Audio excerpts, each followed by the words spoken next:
Hello, everybody. I am Ryan Lopes. I am co-host of the Standing Room Only, a Boston Red Sox podcast, and we're doing something a little different. We're gonna do some video stuff. By the way, this is my face for the like 4 of you or 5 of you a week that listen to our podcast that don't know me, that aren't family and friends, like the 1 or 2 of you probably. Hi, this is my face. Um, I figured now is a good time to talk about the Red Sox in a video format and talk about their 8-game road trip that they just did against New York Yankees and the Baltimore Orioles, in which they went 7-1 against those two teams. If you guys hear heavy breathing, that's Sky, the dog over there.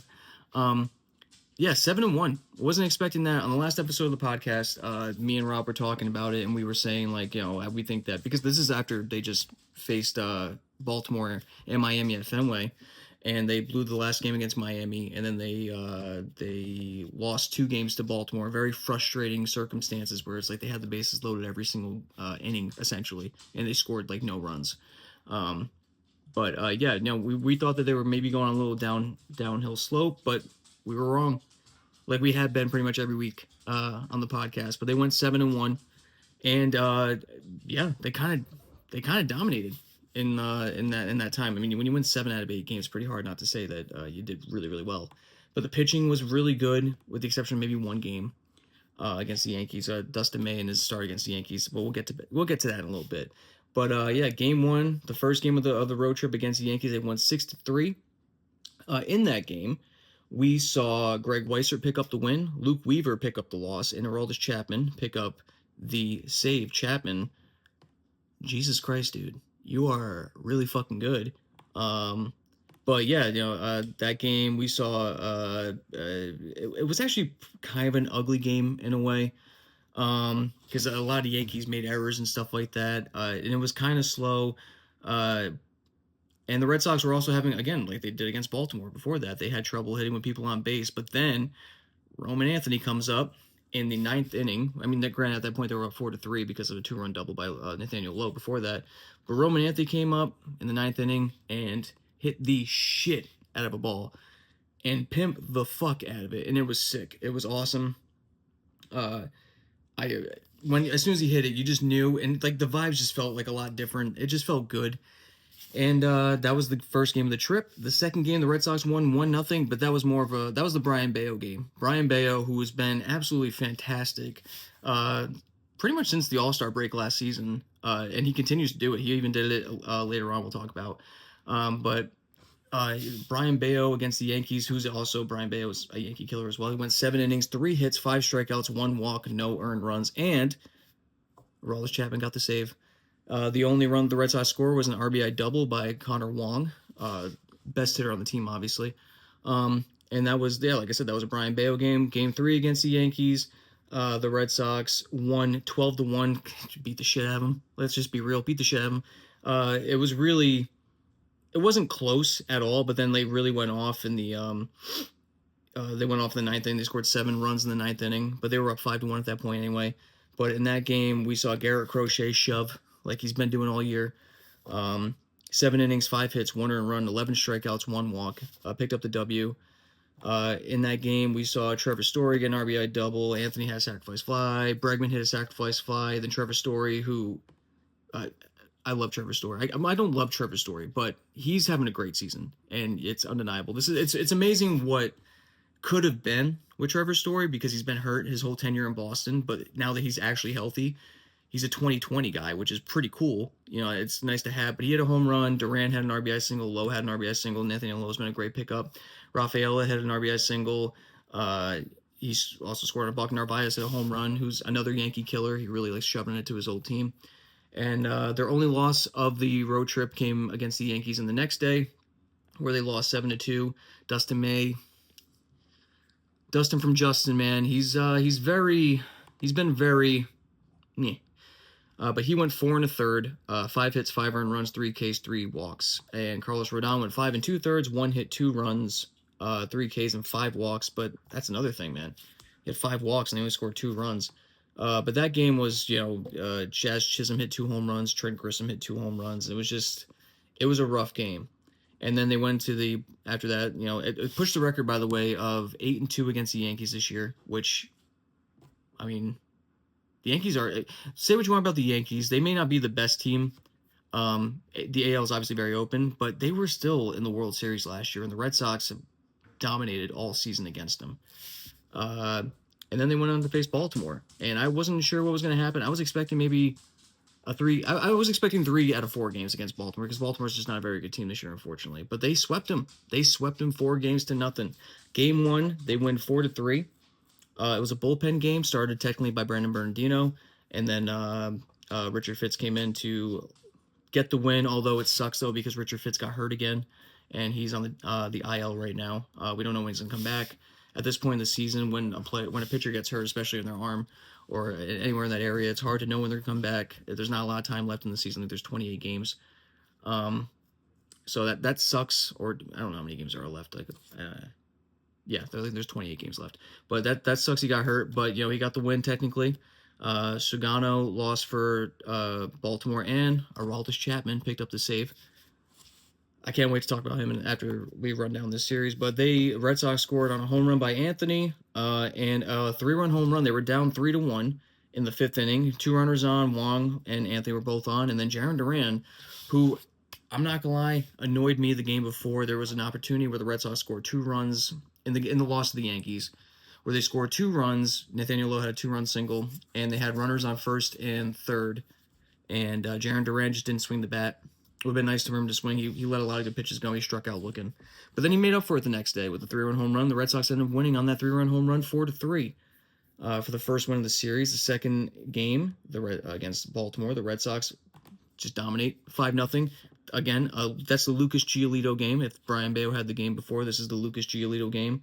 Lucas Giolito, he also was he's a Baltimore killer. I don't think he's going for a run in the last 2 starts against Baltimore. Really good stuff. Lucas Giolito went 8 innings. Jared Leto is what we're going to call him. Lucas Jared Leto went 8 innings, 4 hits, no runs, 8 strikeouts, 1 walk, and Kyle Bradish, I believe his name is, picked up the loss for Baltimore. But he didn't look bad. He had 10 strikeouts. But the Red Sox scored on a home run by Trevor Story and a home run by David Hamilton. He's been pretty good since coming back. Actually, I'm not gonna lie, he's been playing solid defense. And his hitting is, I think he's in over 300 since he came back. So it seems like this new opportunity, after getting sent down again to AAA and coming back to Boston, he's kind of locking down that second base position, which is nice because it means that Rafaela can play center field, which it's a defensive scheme that I prefer. I think Rafaela is a good enough second baseman, but I prefer him playing center field. But anyway, Narvaez at ground to the fielder's choice, and then Hamilton had a 2-run double that it was a pop-up to left field, and Beavers of Baltimore misplayed it really badly, just dropped next to him, 2 runs scored. Hamilton's on second base. It's a 2-run double. The Red Sox win that game 5-0. Giolito shoved, looked awesome. And then the next 2 games, last night, they win 3-2. And that game was great. It was Brian Bayo deserved a better fate, but it didn't matter. The Red Sox ended up winning in the end. They were down 2-1 in the 9th inning. Roman Anthony hit a leadoff home run, by the way. He had 2 leadoff home runs in this series. I forgot to say that the home run that he hit in Game 1, I believe, was a leadoff home run. Roman Anthony is worth every bit of that contract, and frankly, he probably could have got more because he's so good. But the Red Sox were down 3-1 in the 9th. After the leadoff home run, they didn't do anything offensively. And then the 9th inning comes up. Cedar Rafaela with Jarren Duran had a single. Rafaela comes up and hits technically the game-winning home run, a 2-run shot to left center field.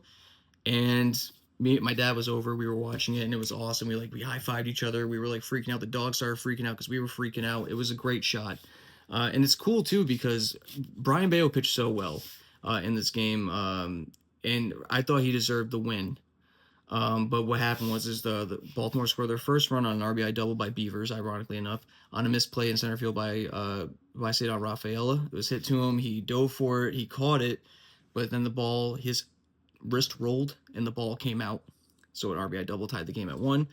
And then the next runs that they got, Carlson hit a ball to left center field, about where Rafaela actually hit the home run. And Duran in left, Rafaela in right. They're running after it, and then they just stop. Ball just drops in between them, and that's a RBI double for Carlson. They take the 2-1 lead.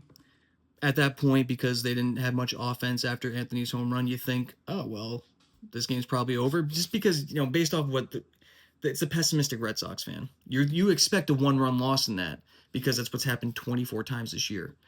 But ironically enough, Duran and Rafaela must play that ball. Then the ninth inning comes up. Duran gets a single. Rafaela hits a 2-run home run, and then Chapman comes down, strikes out the side to lock down the save, and it was great. Chapman hit the last at bat was against Kobe Mayo, and it was like a 12 pitch at bat. He just coming fouling off the ball, and then he just froze him on a 99-mile-an-hour fastball right at the bottom, like almost down the dick. It was a beautiful pitch. Game over. Red Sox win.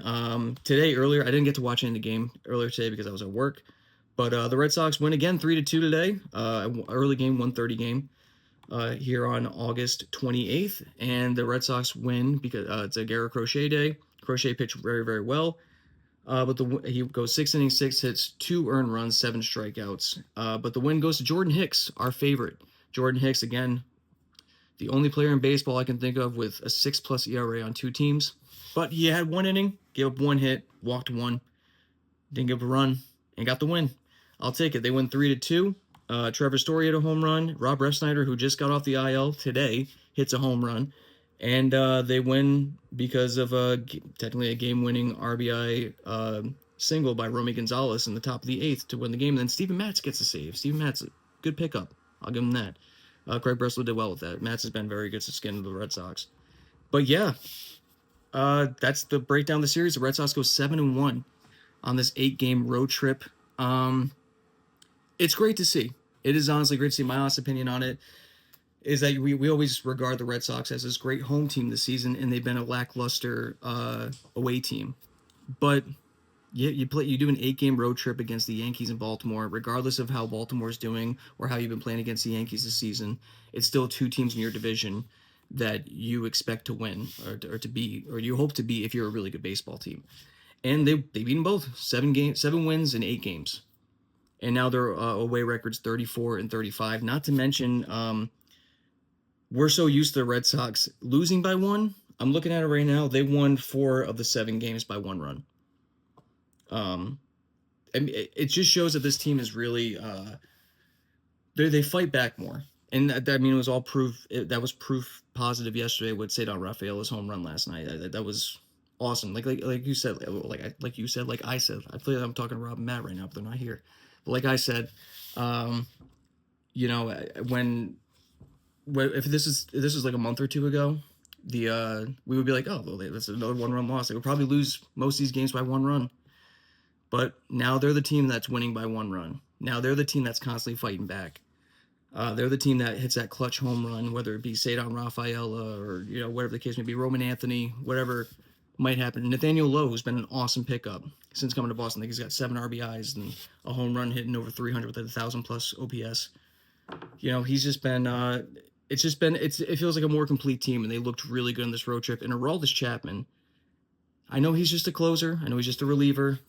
You can say what you want about him as a person.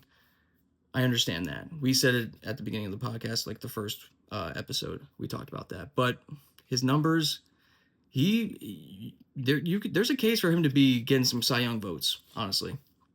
He hasn't given up a hit in the last 40 batters that he's faced. He hasn't given up a run, obviously, if he hasn't given up a hit. And he's got 26 saves this year. Aroldis Chapman stats. Let's see what we got. I just want to go over this real quick. Aroldis Chapman, 37 years old, still throws 100 miles an hour. I think 102 tops this year. He set the record for fastest pitch by a Red Sox pitcher ever.